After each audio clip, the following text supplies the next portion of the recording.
go. What's going on, people? Welcome back to another edition of Gen Sports Corner. Back at you for Friday, July 11th, 2025. Before I get into it, like, subscribe to the YouTube channel, YouTube Gen Music 856. Go ahead, sign up so you know every time I'm dropping a video.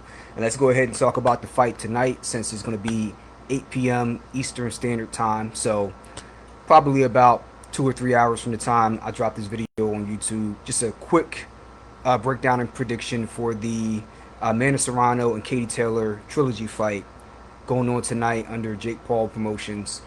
Let's go ahead and look at the main card, as well as the fights leading up to it. So, two fights leading up to it that were interesting for me are, let's go ahead and look at who's on this undercard. So, Savannah Marshall versus Shadasia Green for the IBF and WBO World Super Middle titles in the female boxing. So you have Savannah Marshall, who lost to Clarissa Shields, I think in 2023, and she lost to Clarissa Shields was able to beat her, became undisputed. I think she became undisputed at middle or super middle, and then now Clarissa Shields jumped up to heavyweight, and she's doing her thing up at that division now. But Savannah Marshall, I remember at the time that she had her fight with Clarissa Shields, I looked at the film. I thought that she had power. I thought that she had the height, but stands straight up and down too tall, and the reflexes were not necessarily there, nor was the defense. So Clarissa Shields was able to have her way in that fight, from what I can recall. But I think that Savannah Marshall still has a lot of tread left on the tire and potential, but she has to hone in on it. So I don't really know much about her opponent. Not gonna be disingenuous here, but I will be looking at the highlights after the fight just to see what Marshall's up to, and then what Shadasia Green looks like, if it's indeed a pretty good fight. It has a 3-star rating on here, so it seems like it's a pretty solid fight on this undercard. Next up, one of the, I guess the co-main event, and a boxer that is on my radar, I would say in the past year or so, is Alycia Baumgardner. So Alycia Baumgardner, the undisputed female champion at super featherweight. They're fighting for the IBF, WBC, and WBO World Super Featherweight titles, and she's defending those against Jennifer Miranda. Jennifer Miranda, 12 wins, no losses. Alycia Baumgardner, 15 wins, 1 loss. And I was looking up some of Miranda's highlights, could not find a lot of them, but she has good reach. She has good 1-2, but beyond that, comes in recklessly when she's trying to close distance. The feet are not as good as Baumgardner's, in my opinion, and I think Alycia Baumgardner's just a different animal.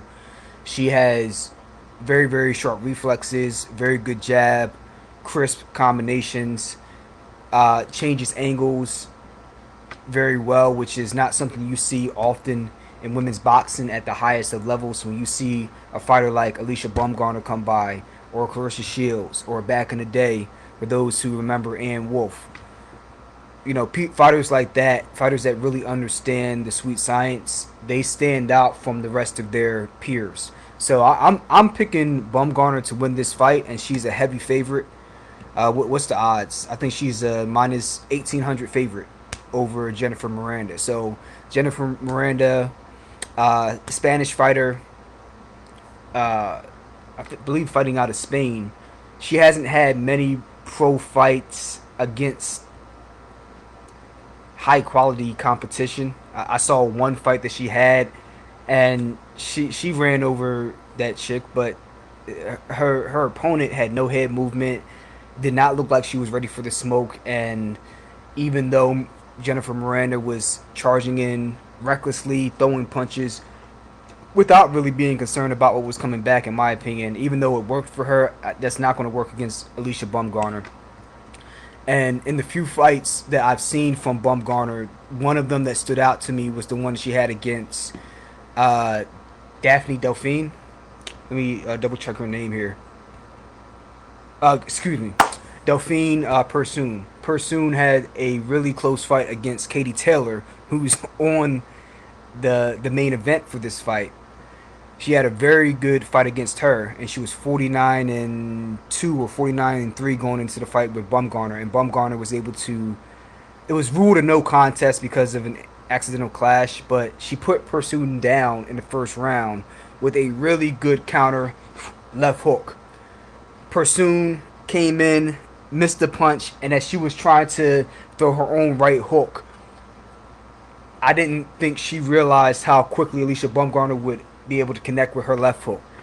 Baumgardner beat her to the punch, and she was able to catch her off guard. Boom, both hands touched the canvas, and that was a knockdown. And that's against a very experienced fighter in Pursuit. So I think that she's going to beat Miranda. I think that she has better feet. I think that she has better hands. I think all around she's the better boxer.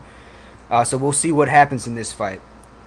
Who knows? Maybe Miranda can come with the upset, but I just don't see it happening. And then for the main event, let me know what you guys think of those first two fights. The fight with Savannah Marshall. The first one, Savannah Marshall versus Shadasia Green. And then the co-main event with Alycia Baumgardner defending her 3 titles against Jennifer Miranda. And then Katie Taylor fighting Amanda Serrano in their trilogy bout for the IBF, WBC, and WBO World Super Lightweight titles. Listen, I'm going to keep this short and sweet. I made a reaction video to the second fight where I, from my vantage point, I thought that Katie Taylor won the fight, even though I thought that Amanda Serrano was the better fighter going into the fight. And I didn't do a prediction for it because in my mind, I thought that it was going to be a good fight, and I was just going to cover it after I had too much to do at that time. But when I went back and looked at the film and looked at the fight, I thought that Amanda Serrano should have won that fight, but I felt as though she got too reckless. Not enough head movement, a little lazy with her feet, not changing angles like I've seen her be able to do, whether it's on the mitts or in the actual fight. I'm actually a huge fan of Serrano as well as Taylor. And I thought as though she got a little bit sloppy and lackadaisical when the fatigue set in, because I thought that she had the cleaner shots when she landed them, the ones that seemed to affect Katie Taylor more than Katie Taylor's punches were able to affect Serrano. But the difference was that for every 1 or 2 big shots she landed on Katie Taylor, she would have these moments where she would just load up and whiff on a shot and get countered. Pop, pop, 3 up top, 2 to the body. Like you can't, for me, you can't dominate a fight when you're also getting lit up with punches coming back like that. And in my opinion, she did not need to take the amount of punishment she did. And I think that if she just works on the stamina, I think that Katie Taylor will fade before Amanda Serrano will, because she was starting to fade in that second fight. Stamina was an issue going on into the later rounds, which is why she did not want to agree to 10 3-minute rounds like Serrano wanted, in my opinion. So I think if she can just stay disciplined in those heated exchanges, when you're getting into those exchanges where you're in mid-range and you have 1 to 3 punches being exchanged, if she can be disciplined and stay defensively responsible, I think that Katie Taylor is going to gas out before Amanda Serrano does. And I think that Amanda Serrano should win this fight. She's favored in this fight slightly. I think her odds are minus 140 or something like that. Minus 188 for Amanda Serrano, plus 160 for Katie Taylor. So they have Amanda Serrano as a favorite. Not a heavy favorite, but a favorite nonetheless. After losing, quote unquote, the first 2 fights. So even though I thought she lost the second fight, I think for me it was more because of what Amanda Serrano didn't do as opposed to what Katie Taylor did do. Katie Taylor did what she was supposed to do, but Amanda Serrano, if she was more disciplined, should have won that fight.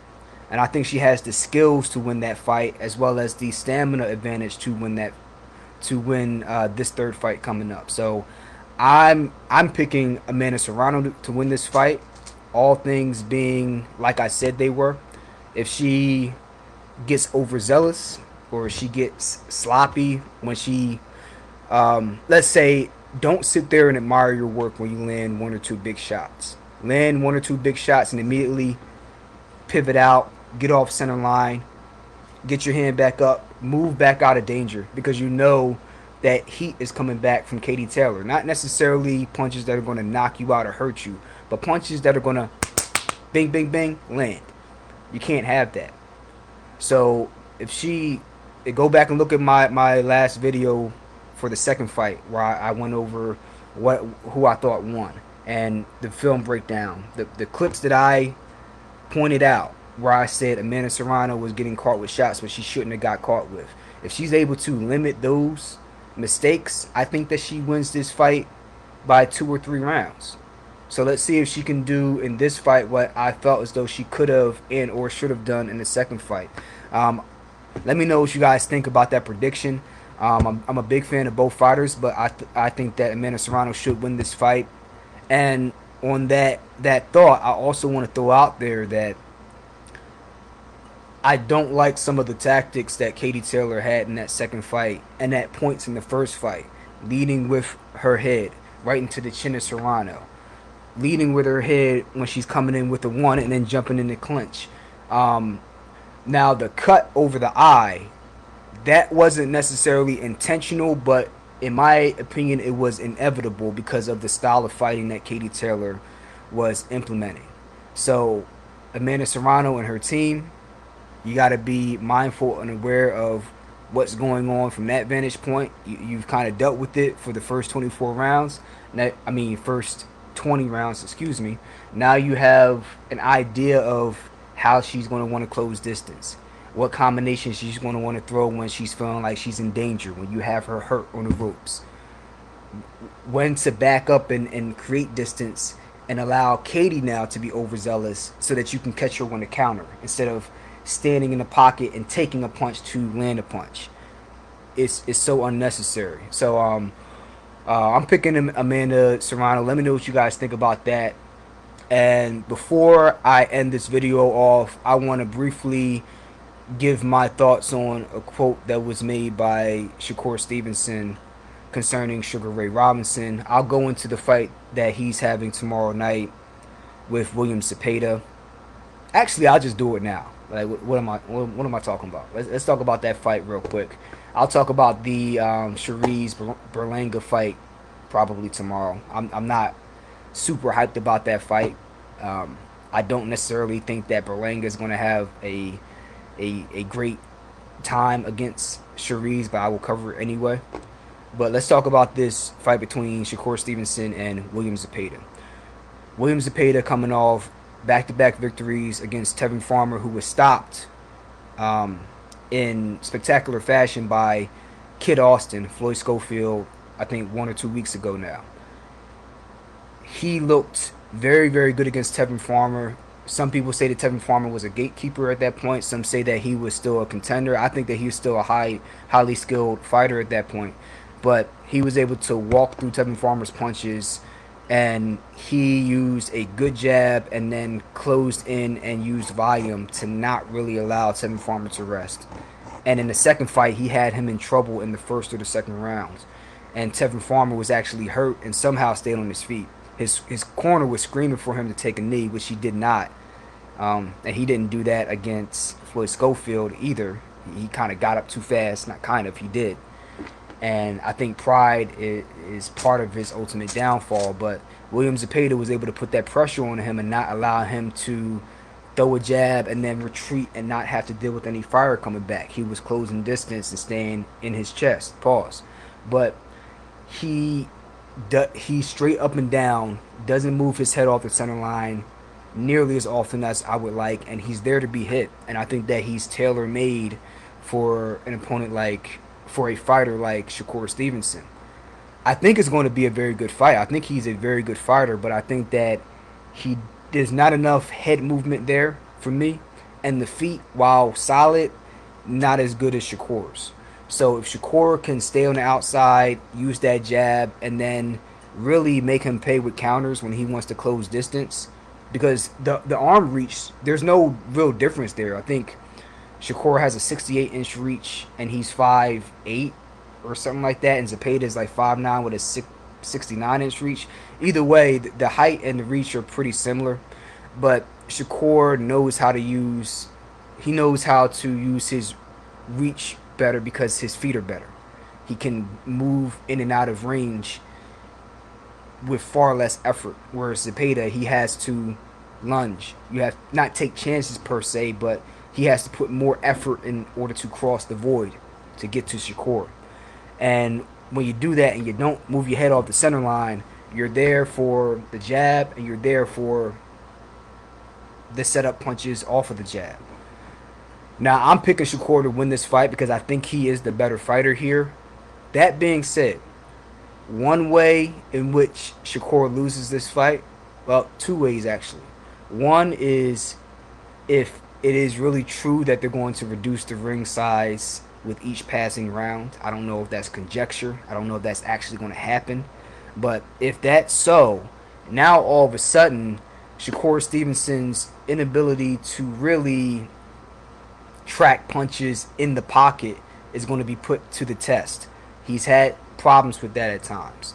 And when you look at his defense, a lot of times he will jump out of range but not be there to crack back. And we saw this in the fight he had against Edwin De Los Santos.